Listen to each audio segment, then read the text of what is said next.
نحمده ونصلي على رسوله الكريم أما بعد فأعوذ بالله من الشيطان الرجيم بسم الله الرحمن الرحيم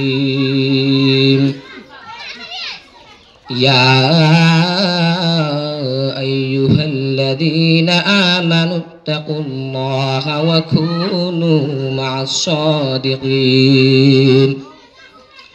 صدق الله العظيم إن الله وملائكته يصلون على النبي يا أيها الذين آمنوا صلوا عليه وسلموا تسليما اللهم صل على سيدنا مولانا محمد وعلى آل سيدنا مولانا محمد रहमत आलम जहां का समझाला कर दिया रहमत रहमन का मरकज मदीना बन गया अल्लाहुम्मा सल्ली अला सय्यिदिना मौलाना मुहम्मद वअला आलि सय्यिदिना मौलाना मुहम्मद আলহামদুলিল্লাহ আজকের কর্তৃক আয়োজিত হাসিলা উত্তরপাড়া হোসেনে কাফেলার উদ্যোগে ও গ্রামের সকল মুর্দেকান্তির সালেহ সওয়াব উপলক্ষে আজকের এই চতুর্থ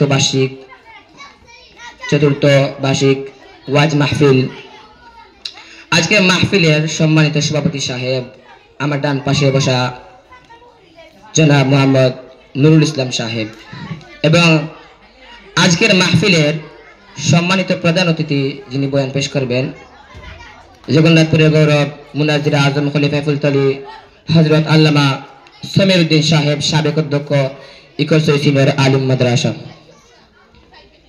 এছাড়া আরো স্থানীয় উলামায়ে কেরাম ওয়াজ ফরমাইবেন। আমরা প্রথমে আল্লাহর দরবার শুকরিয়া জানাচ্ছি যে আজকের এই মাহফিলের মধ্যে আমরা এসেছি, সুস্থ শরীরে এসেছি এবং বসেছি, নবীর উপর দুরূদ পড়েছি। আল্লাহ তাআলা যে আমাদেরকে সেই তৌফিক দান করেছেন, আসুন আমরা সেই মুনিবের দরবার লক্ষ কোটি শুকরিয়া জানাই। আমরা সবাই বলি আলহামদুলিল্লাহ। আরো শুকরিয়া জানানোর দরকার যে আমরা এমন এক নবীর উম্মত হয়ে দুনিয়ার মধ্যে এসেছি, যিনি এমন এক নবী যিনির কারণে মাটি সম্মানী হয়ে গেছে, বলে সুবহানাল্লাহ। যিনির ভালোবাসায় দুরূদ পড়ার কারণে অনেক বান্দারা আল্লাহর ওলি হয়ে গেছে, সুবহানাল্লাহ। আমি যে আপনাদের সামনে একটা আয়াত তিলাওয়াত করেছি, ইয়া আইয়ুহাল্লাযীনা আমানুত্তাকুল্লাহা ওয়া কুনু মা'আস সাদিকিন। আল্লাহ পাক রব্বুল আলামিন যদি আমাকে দুই একটি কথা বলার এবং আপনাদের সবাই ধৈর্য সহকারে শোনার এবং আমল করার তৌফিক দান করেন, না সবাই বলি আমিন। ওয়া মা তাওফীক ইল্লা বিল্লাহ। আল্লাহ তাআলা কোরআনের মধ্যে বলেছেন, ইয়া আইয়ুহাল্লাযীনা আমানুত্তাকুল্লাহা ওয়া কুনু মা'আস সাদিকিন, অর্থাৎ ইয়া হে ঈমানদারগণ, তোমরা আমি আল্লাহকে ভয় করো। আমানুত্তাকুল্লাহ, আমি আল্লাহকে তোমরা ভয় করো। ওয়া কুনু মা'আস সাদিকিন, অর্থাৎ তোমরা হামেশা, সুতরাং সব সময় তোমরা সত্যবাদী হয়ে চলো, সত্য কথা বলো। আমরা কোন কত সময় সত্য হয়ে চলি?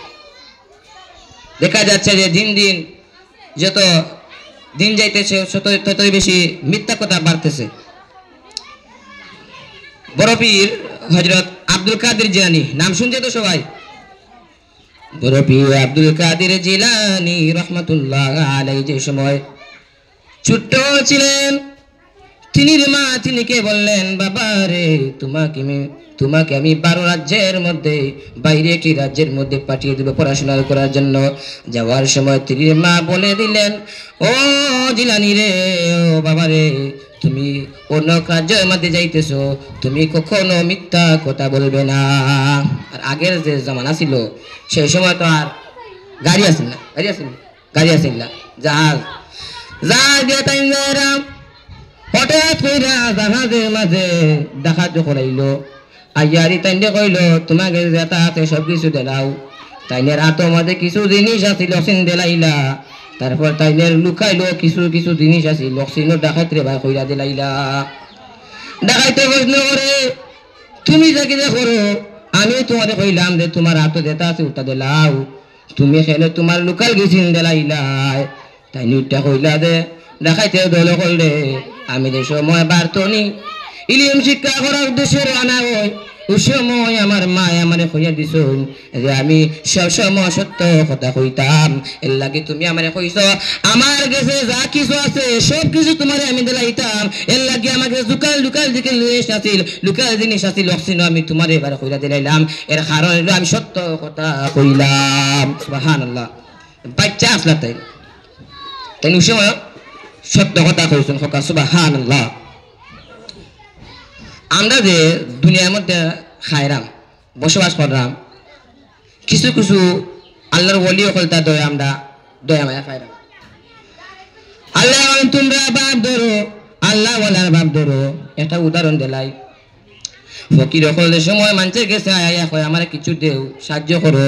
এই সময় বেটায় কোনো সুটকুট আর বালা দামি আবল লাগাই আইতো নাই, যেটা কম দামি কাপড় উতা লইয়া আইব। কারণ কিটা যে বেটায় গরিব হইয়া দেয়, এই সময় দুদিন বালা কাপড় থাকে, সময় বালা কাপড় পিন্ধা এইতো নাই, যেটা বাদ আছে উটা পিন্ধা যাইব। কারণ কিটা বালা কাপড় পিন্ধা গেলে মানুষ কইব তুমি তো বালা কাপড় পিন্ধাইছো, তোমার এখানে দিতাম। দেখা যায় তুমি খুব ভালো মানুষ, বড় লোক মানুষ, তোমার এখানে দিতাম। এর লাগে